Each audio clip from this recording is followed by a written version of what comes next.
Apes banget Nasdem ini. Belum lama mencapreskan Anies, kadernya banyak yang mundur. Mereka menilai Nasdem telah menciderai komitmen untuk merawat kebangsaan.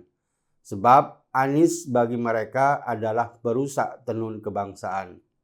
Niluh Jelantik yang pertama kali dengan tegas menyatakan mundur. Sebelum mengundurkan diri, Niluh menjabat Ketua Departemen Bidang UMKM DPP Partai Nasdem. Dalam unggahan di media sosialnya, Niluh Jelantik menyatakan selamat tinggal kepada Nasdem. Dengan atau tanpa Nasdem, dia akan terus berjuang di jalan kemanusiaan. Anehnya, Nasdem merespon itu dengan keras, seperti telah kebakaran jenggot.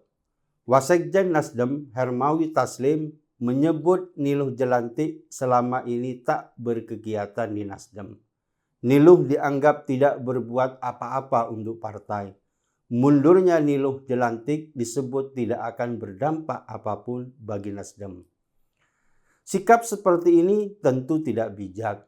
Itu menunjukkan bahwa Partai Nasdem tidak dewasa.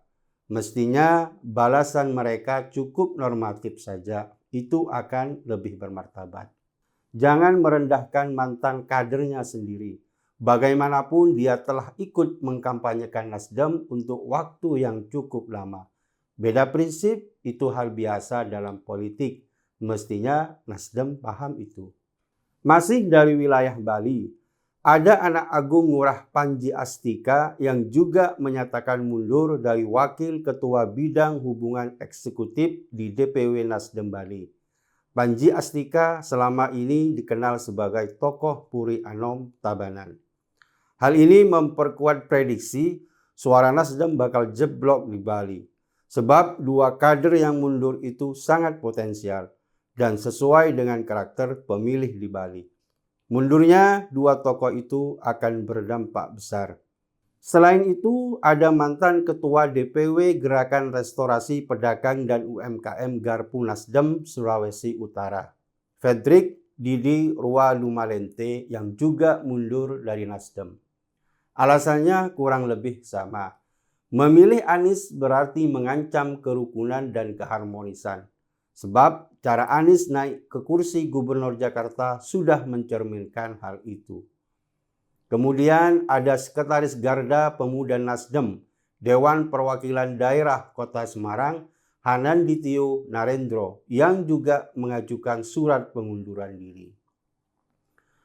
Menurutnya, Anies Baswedan pernah terlibat dalam politik identitas. Tidak pas kalau Nasdem justru mengangkatnya jadi calon presiden. Pasti cara yang sama akan digunakan untuk membuat polarisasi semakin melebar. Dari Semarang juga terjadi aksi mundur dari Nasdem. Wakil Sekretaris DPD Partai Nasdem Kota Semarang, Syafiq Pahlevi Pontoh juga mengundurkan diri secara resmi. Alasannya keluar dari Partai Nasdem karena pemikiran dan hati nuraninya sudah tidak sejalan dengan kebijakan partai. Karena partai telah memilih calon presiden yang bermasalah. Menurutnya, hidup harus mempunyai prinsip.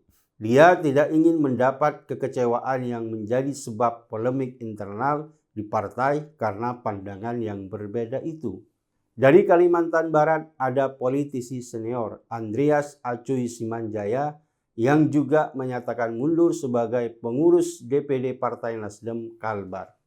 Dia menyampaikan pesan untuk menjaga persaudaraan, berpolitik secara dewasa, tinggalkan politik identitas dan mengingat agar cita-cita berdirinya bangsa Indonesia tidak dikhianati dengan kepentingan politik sesaat.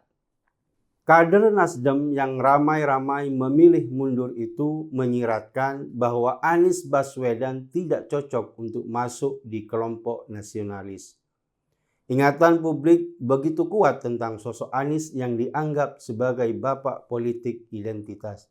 Apalagi saat ini Anies sedang diincar KPK karena kasus Formula E. Ada indikasi Nasdem mempercepat deklarasi untuk menyelamatkan Anies. Sebab KPK akan berpikir panjang jika hendak menangkap seorang calon presiden. Drama yang dibuat Nasdem memang masih akan berlanjut. Kemunduran banyak kadernya telah menjadi cambuk pedih, sementara ambisi elit partai juga tak bisa dibendung. Apakah Nasdem akan terus memaksakan diri atau tiba-tiba balik arah? Itu mungkin akan terjawab setelah pertemuan Anies dan AHY membuahkan koalisi. Nasdem tengah bertaruh habis-habisan.